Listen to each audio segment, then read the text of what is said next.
Hello friends, welcome to my channel. I am Dr. Beena Sethi, Associate Professor in Chemistry, and my today's topic is complex formation tendency of D block ions or D block metal atoms.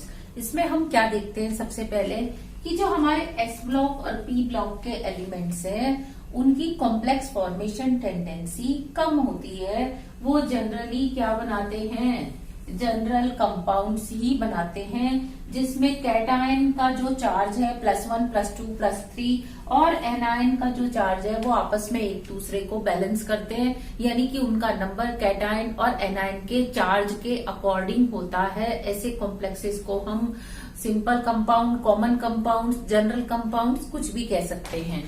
लेकिन हम D block में क्या देखते हैं कि जैसे आपने एक आयन का कंपाउंड लिया FeCl2, अब इसमें Fe की +2 वैलेंसी है, क्लोराइड की -1 है और इसको इसी प्रकार से कंपाउंड बनाना चाहिए। लेकिन होता क्या है, ये जो आयन +2 स्टेट में है, जब इसके पास 2 क्लोराइड आ जाते हैं अभी भी इसका प्लस चार्ज सेटिस्फाइड नहीं होता। ये इधर से और इधर से क्या करता है, और ज्यादा क्लोराइड आयंस को अट्रैक्ट करता है, और ना सिर्फ अट्रैक्ट करता है बल्कि उनको होल्ड करके भी रखता है। तो और ये बना देता है FeCl6-4, यानी कि इनमें जो डी ब्लॉक के आयंस हैं इनमें चार्ज के अकॉर्डिंग एनायंस आने के बाद भी उससे ज्यादा एनायंस को जोड़ के रखने की टेंडेंसी होती है, और ये जो टेंडेंसी है इसी को हम कहते हैं कॉम्प्लेक्स फॉर्मेशन टेंडेंसी, क्योंकि ये जो आयन बना इसको हम कॉम्प्लेक्स आयन कहते हैं। और अगर ये न्यूट्रल बनेगा, लिगेंड से रिएक्शन होगी, तो हम इसको कॉम्प्लेक्स कंपाउंड कहेंगे। तो ऐसा क्या होता है कि जिंक, अगर मैं इसकी जगह कैल्शियम लेती, कैल्शियम क्लोराइड, तो कैल्शियम तो क्या होता, 2 क्लोराइड से जुड़ने के बाद सेटिस्फाइड हो जाता। हम +2 -1 -1 इस तरह से उसकी पैकिंग करते कि कैल्शियम क्लोराइड यही रेशियो आना था। लेकिन डी ब्लॉक में ऐसा नहीं होता, उसमें 2 क्लोराइड के बाद भी ज्यादा एनायंस जुड़ते हैं। उसका जो रीजन होता है वो 2 रीजन होते हैं। फर्स्ट, चार्ज डेंसिटी, कि इनकी जो चार्ज डेंसिटी है वो काफी हाई होती है, यानी कि इनका जो +2 चार्ज था आयन का, साइज छोटा होने के कारण density per unit volume, per unit area, जो प्लस चार्ज की रेडिएशंस बाहर जा रही है, जो प्लस चार्ज जहां तक फील हो पा रहा है वो डेंसिटी क्या है, ज्यादा है। अगर इसकी जगह मैं कैल्शियम +2 देखती तो वो इतना बड़ा था, तो वो क्या करता, +2 चार्ज इतने बड़े पे है तो पर यूनिट स्क्वायर एरिया क्या होगा, उसका चार्ज डेंसिटी कम होगी। तो क्योंकि इनकी चार्ज डेंसिटी ज्यादा है, इनके ऊपर आपने देखा वेरिएबल ऑक्सीडेशन स्टेट्स के कारण ये +1 2 3 4 5 6 7 8 तक ऑक्सीडेशन स्टेट्स दिखाते हैं, तो चार्ज ज्यादा होता है और इनका रेडियस क्या होता है, छोटा। अगर हम एस ब्लॉक से कंपेयर करें तो लेफ्ट टू राइट जाने पे साइज कम होता है, तो इसलिए इनकी चार्ज डेंसिटी क्या हो जाती है, काफी इंक्रीज हो जाती है, हाई हो जाती है, तो ये अट्रैक्ट कर पाते हैं। लेकिन बात सिर्फ अट्रैक्ट करने की नहीं है, अट्रैक्ट करके उसको होल्ड करके रखने की भी होती है। तो होल्ड करके रखने के लिए लिगेंड्स के पास, क्योंकि लोन पेयर ऑफ इलेक्ट्रॉन्स होते हैं, तो मेटल के पास क्या होना चाहिए, वैकेंट ऑर्बिटल होना चाहिए। और वैकेंट ऑर्बिटल भी कैसा होना चाहिए, ऑफ एप्रोप्रिएट या सुटेबल एनर्जी का होना चाहिए। अब अगर आप देखो सोडियम, तो सोडियम का 3s और 3p दोनों खाली हैं, लेकिन इसका एक तो चार्ज डेंसिटी कम और दूसरा 3s 3p की एनर्जी ज्यादा होती है, और 3d क्या है, उसकी एनर्जी लिगेंड की एनर्जी के लगभग बराबर बैठती है और वो उसके साथ बॉन्ड बना लेता है। तो इसीलिए हम क्या देखते हैं कि इनके ये दोनों फैक्टर फुलफिल हो रहे हैं डी ब्लॉक में, कि एक तो चार्ज डेंसिटी ज्यादा है, दूसरा एप्रोप्रिएट एनर्जी के वैकेंट डी ऑर्बिटल्स होते हैं, जिससे क्या होता है, वो उसके साथ मेटल लिगेंड की बॉन्डिंग बन सकती है। अब जो इनके कंपाउंड्स बनते हैं वो जनरली क्या होता है, कोऑर्डिनेशन नंबर 4 और 6 के बनते हैं, लेकिन ऐसा नहीं कि 4 और 6 के ही बनते हैं, इसके अलावा 3, 5, 7, 8 आगे भी कोऑर्डिनेशन नंबर 12 तक के इनके कंपाउंड्स बनते हैं। डिपेंड करता है लिगेंड कौन सा है और मेटल आयन कौन सा है। और कॉम्प्लेक्स आयंस की जो स्टेबिलिटी है वो लेफ्ट टू राइट जाने पर इनकी स्टेबिलिटी जो है वो इंक्रीज होती है, बिकॉज जो रेडियस है वो लेफ्ट टू राइट क्या होती है, डिक्रीज होती है।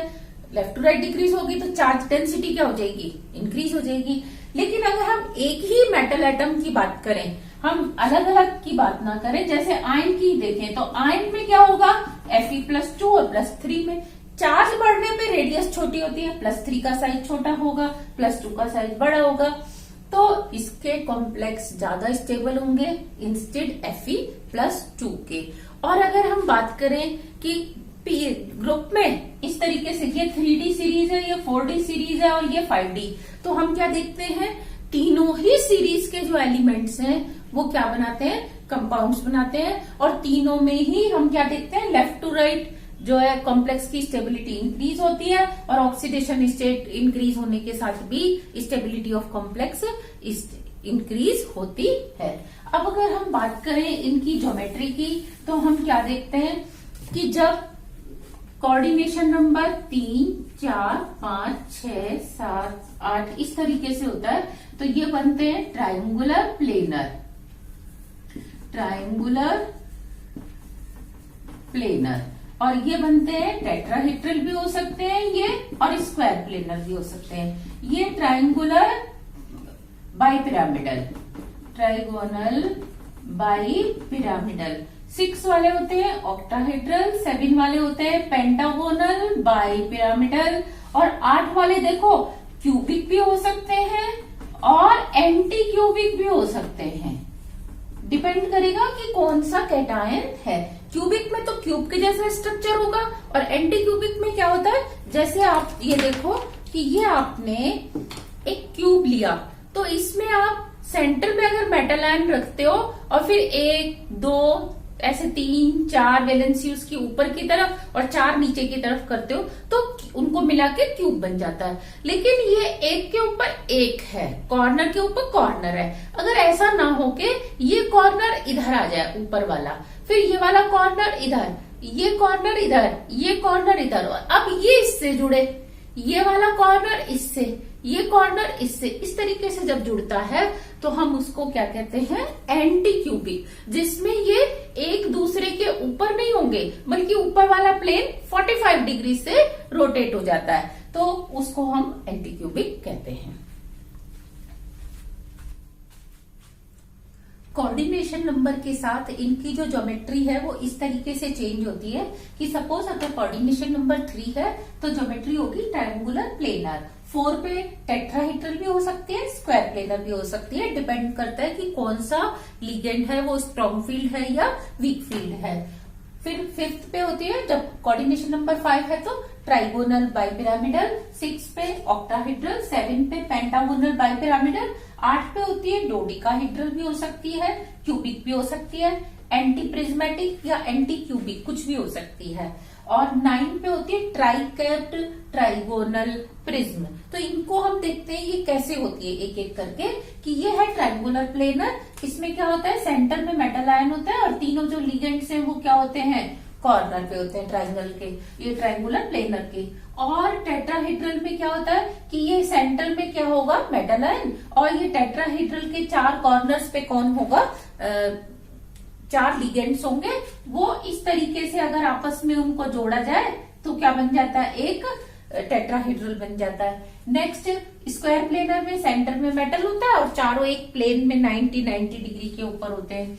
और अगर हम बात करें ट्राइगोनल बाइपिरामिडल की, तो सेंटर में एक मेटल एटम होगा या आयन और 3 लिगेंड्स तो एक प्लेन में ट्राइंगल बनाएंगे, और एक ऊपर जाएगा एक नीचे, above the plane 1 and 1 below the plane, और इनको आपस में जोड़ेंगे तो ट्राइगोनल एक ऊपर प्रिज्मेटिक और एक नीचे प्रिज्मेटिक स्ट्रक्चर होगा। ये ऑक्टाहेड्रल वेरी कॉमन स्ट्रक्चर है 6 के ऊपर, कि मेटल एटम जो है या आयन सेंटर में होता है और ये 4 लिगेंड्स तो इसके प्लेन में ही होते हैं 90 पे, वन अबव द प्लेन और वन बिलो द प्लेन, और उनको आपस में जोड़ दें तो स्क्वायर के ऊपर बन जाता है एक प्रिज्म, एक नीचे बन जाता है इस तरीके से। ये देखिए, ये मैंने क्या किया है कि एक सेंटर में मेटल रखा, 4 कॉर्नर पे है जो कि एक प्लेन में है, फिर एक ऊपर है जो कि एक प्रिज्म बना रहा है, एक नीचे है एक प्रिज्मेटिक स्ट्रक्चर बना रहा है। तो इसको हम क्या बोलते हैं, ऑक्टाहेड्रल। नेक्स्ट, अगर ये इसकी सारी बराबर है हेड्रल, जैसे ये जो मैंने बनाया इसमें ये 8 की 8 हेड्रल ये क्या है, इक्वल है बिल्कुल, इनकी लेंथ भी और हाइट भी सबकी बराबर है, तो इनको हम ऑक्टाहेड्रल कहते हैं। और अगर लिगेंड्स अलग अलग होते हैं तो कई बार ये चारों जो प्लेन में है इनका बॉन्ड बड़ा होता है, इनका छोटा, या इनका छोटा तो ऊपर नीचे वालों का बड़ा होता है, तो हम इसको फिर स्क्वायर बाई प्रिज्म बोलते हैं। स्क्वायर के ऊपर एक ऊपर प्रिज्म और एक नीचे, फिर हम इसको ऑक्टाहेड्रल नहीं कहते। तो हम कह सकते हैं कि ऑक्टाहेड्रल जो है वो तब होगा जब सारी की सारी सरफेस उसके हेड्रल बराबर होंगे। ये पेंटागोनल बाइप्रिज्म है, बाइपिरामिडल। इसके सेंटर में क्या है, एक मेटल एटम और 5 72 डिग्री के ऊपर एक प्लेन में है और एक पेंटागन की शेप बनाते हैं, और एक ऊपर एक नीचे। अब इसके अगर ऊपर वाले पॉइंट को हम 5 से जोड़ देंगे तो क्या होगा, एक प्रिज्म बन जाएगा पेंटागोनल, और ऐसे ही नीचे वाले को जोड़ देंगे तो क्या बन जाएगा, नीचे की तरफ भी, तो हम इसको बोलते हैं पेंटागोनल बाइपिरामिडल। और ये आपका है डोडेकाहेड्रल। अब ये डोडेकाहेड्रल को समझने से पहले हम पहले ऑक्टाहेड्रल को समझेंगे। ये देखिए, ये जैसे ऑक्टाहेड्रल था, मैंने आपके सामने अभी बताया था कि 4 क्या होते हैं, एक प्लेन में होते हैं, सेंटर में मेटल है, वो भी क्या है, प्लेन में है, 1 अबव द प्लेन है ऐसे सेंटर से जुड़ा हुआ, और 1 क्या है, बिलो द प्लेन, और इनको हमने जोड़ दिया तो क्या बन गया था, ऑक्टाहेड्रल। अब मैं क्या करूं, इसके ऊपर वाली किसी एक सरफेस के ऊपर, ये जो इसकी हेड्रल है, यहाँ पे एक और लिगेंड लगा दूं इस तरीके से, ये देखा आपने। तो अब ये वाला जो कॉर्नर है ये इससे भी जुड़ेगा, ऐसे इससे भी जुड़ेगा और इससे भी जुड़ेगा, तो ये सरफेस तो खत्म हो गई। तो अब ऑक्टाहेड्रल की कितनी बची, 7, लेकिन 3 नई बन गई, तो कितने हो गए, 10। ये देखिए, ये जैसे है, आप समझिए कि इसके अंदर एक मैंने लिगेंड जोड़ रखा है जो कि इस कॉर्नर पे आ रहा है। अब मैं इसको अगर इसके ऊपर रख दूं तो आप बताओ क्या हो गया, ये एक साइड से क्या हो गया, अलग से हेड्रल बन गई ना, ये 3 नई हेड्रल बन गई। ऊपर वाली तीनों जो है ये तीनों हेड्रल अलग से बन गई। आप ऐसे देखिए, 1 2 3, ये क्या बन गई, इसके लिए अलग से बन गई, तो ये 10 हो गए। लेकिन हमें तो डोडेकाहेड्रल बनाना है, तो डोडेकाहेड्रल में क्या होगा, जैसे आपने एक इधर बनाया है, एक आप इसके अपोजिट साइड पे बना दो, इस साइड से भी बना दो, तो एक सरफेस ऑक्टाहेड्रल की तो कम हो जाएगी, लेकिन 3 नई सरफेस बन जाएंगी। तो इस तरीके से ये क्या बन जाता है, डोडेकाहेड्रल। देखो, एक मैंने इधर बनाया, एक इसके सामने, या फिर मैं एक इधर बना सकती थी तो एक नीचे की तरफ इसके सामने बना सकती थी। इस तरीके से हम क्या बनाते हैं, डोडेकाहेड्रल। तो ये देखो, ये मैंने ऑक्टाहेड्रल बना के, जब मैंने यहाँ पे एक पॉइंट लगाया तो ये वाली जो सरफेस थी वो खत्म हो गई, छुप गई, और ये 3 नई सरफेस बन गई, 1 2 3। सिमिलरली जब मैंने यहाँ पे एक लगाया तो ये सरफेस क्या हो गई, खत्म हो गई, लेकिन ये 3 नई सरफेस जुड़ गई, तो इसको हम बोलते हैं डोडेकाहेड्रल। डोडेकाहेड्रल में हमने देखा कि ऑक्टाहेड्रल की 2 सरफेस, अपोजिट सरफेस जो हैं वो छुप जाती हैं, लेकिन 6 नई सरफेस आ जाती हैं, तो अल्टीमेटली इसमें 12 सरफेस होती हैं जो कि इक्वलेंट होती हैं, तो इसलिए हम इसको बोलते हैं डोडेकाहेड्रल। फिर आता है क्यूबिक। क्यूबिक में भी क्या होता है, जो सेंटर है क्यूब का उसमें मेटल एटम आयन होता है, लेकिन जो 8 कॉर्नर्स हैं उन कॉर्नर्स के ऊपर क्या होते हैं, 8 लिगेंड्स। जैसे सेंटर में मैंने अगर मेटल आयन रखा है तो वो इन 8 कॉर्नर से बॉन्ड बना के 8 लिगेंड से सराउंडेड रहता है। और एंटी क्यूबिक में क्या होता है, एंटी क्यूबिक को हम एंटी प्रिज्मेटिक भी बोलते हैं। जैसे कि आपने इसमें तो सरफेस के ऊपर सरफेस रखा था, अब अगर मैं इसको क्या करूं, रोटेट कर दूं 45 डिग्री से, तो ये कॉर्नर इधर आ जाएगा, this corner will turn around two this side, इस कॉर्नर को हम इधर देखेंगे, इस कॉर्नर को इधर। तो अब ये जो स्टिक इससे जुड़ रही थी, अब वो इससे जुड़ेगी इस तरीके से, और जो ये इससे जुड़ रही थी वो आगे वाले से जुड़ेगी। तो आप इसको ऐसे भी पढ़ सकते हो कि आपने जैसे इसको आधा देखिए, ऊपर से मत देखिए। तो ये क्या है, नीचे एक प्रिज्म है, यहाँ पे मेटल है, ये 4 जुड़े हुए हैं। अब इस नीचे वाले को कट करके इसके ऊपर रख दीजिए ऐसे, तो क्या होगा, 4 वो, तो इसको हम बोलते हैं एंटी प्रिज्मेटिक। इस तरीके से भी हम इसको बना सकते हैं। इसके बाद है आपका tricapped and trigonal prism. Trigonal tricapped prism में इस तरह का एक प्रिज्मेटिक स्ट्रक्चर होता है, और इसकी जो 3 सरफेस हैं, जैसे एक इधर वाली राइट साइड की सरफेस यहाँ पे इस तरीके से जुड़ा होता है, एक इस सरफेस पे जुड़ा होता है, और एक पीछे वाली सरफेस के ऊपर जुड़ा हुआ होता है। और इस स्ट्रक्चर को हम क्या देखेंगे, जब ये इधर से जुड़ जाएगा इन तीनों से, तो एक कैप इस तरफ बन जाएगी, इसी तरीके से एक कैप स्ट्रक्चर इस तरफ बन जाएगा, और एक कैप्ड स्ट्रक्चर पीछे की तरफ बन जाएगा। इसको हम बोलते हैं ट्राइकैप्ड ट्राइगोनल प्रिज्म स्ट्रक्चर। 3D और higher 4D 5D series elements के कॉम्प्लेक्सेस में एक और मेजर डिफरेंस होता है कि 3D में अगर कोऑर्डिनेशन नंबर 4 है या 6 है, तो जनरली चाहे कोई सा भी मेटल एटम हो, कोऑर्डिनेशन नंबर अगर 6 है तो वो ऑक्टाहेड्रल ही होगा, और 4 है तो टेट्राहेड्रल या स्क्वायर प्लेनर होता है। यानी कि कोऑर्डिनेशन नंबर अगर सेम है तो मेटल एटम या आयन कोई सा भी हो, क्या होगा, ज्योमेट्री विल रिमेन सेम। लेकिन यहाँ हम क्या देखते हैं, 4D और 5D सीरीज में कि कोऑर्डिनेशन नंबर सेम है, फिर भी क्या है, ज्योमेट्री डिफरेंट है।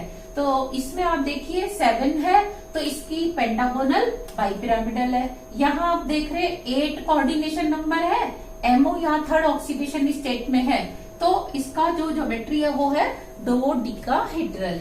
और यहाँ पे भी देखो कोऑर्डिनेशन नंबर 8 है, और मॉलिब्डेनम 4th ऑक्सीडेशन स्टेट में है, ज्योमेट्री इज डोडेकाहेड्रल। अब हम रीनियम की बात करें और कोऑर्डिनेशन नंबर 8 है, तो क्या होना चाहिए, डोडेकाहेड्रल ही होना चाहिए। लेकिन ये आता है स्क्वायर एंटी प्रिज्मेटिक, यानी कि कोऑर्डिनेशन नंबर सेम है, फिर भी क्या हो रहा है, ज्योमेट्री चेंज हो रही है। यहाँ पे भी आप देख रहे हैं कि कोऑर्डिनेशन नंबर 8 है, अब इन दोनों में आप देखो ज्योमेट्री हो गई डोडेकाहेड्रल। और REF7 इसकी है पेंटागोनल बाइपिरामिडल, यहाँ 7 कोऑर्डिनेशन नंबर है, इसमें 9 कोऑर्डिनेशन नंबर है, और ये है tricapped trigonal prismatic structure. These are the examples of different complexes of D block elements. This is zirconium F8-3। अब इसमें पेंटागोनल बाइप्रिज्मेटिक स्ट्रक्चर है। आप यहाँ पे 1 मिनट वीडियो पॉज करके और ये सारे स्ट्रक्चर्स को अपनी नोटबुक में ड्रॉ कर सकते हैं। This is capped octahedral and this one is capped trigonal prismatic. अब इसमें नियोबियम जो है 1 2 3 4 5 6 तो प्रिज्मेटिक और एक कैप्ड, तो ये 7 फ्लोरीन से जुड़ा हुआ है। और similarly this one is cubic, this one is anti cubic, और दिस वन इज योर डोडेकाहेड्रल। डोडेकाहेड्रल में ऑक्टाहेड्रल के एक इस सरफेस से और एक इस सरफेस से साइनो ग्रुप जुड़ा हुआ है। तो this was the different exam, these were the different examples of different type of complexes. And this one is rhenium nonafluoride -2 ion। इसमें हम क्या देखते हैं, रीनियम एक ट्राइगोनल प्रिज्मेटिक स्ट्रक्चर में है और तीनों सरफेस से क्या है, एक एक कैप्ड फ्लोराइड जुड़ा हुआ है, जिसको अगर हम इस सरफेस से जोड़ दें, जिस सरफेस से वो बाहर है, तो एक कैप लाइक स्ट्रक्चर बन जाता है। और ये तीनों कैप्ड स्ट्रक्चर जो है तीनों सरफेस पे हैं। This one is ReF9-2 2. So friends, this was the complex formation tendency of D block elements. अगर आपको ये वीडियो पसंद आया तो प्लीज मेरे चैनल को लाइक करिए, सब्सक्राइब करिए और फ्रेंड्स के साथ शेयर करिए. अपनी क्वेरीज मेरे कमेंट बॉक्स में लिखते रहिए so that I can solve your queries also. Thank you.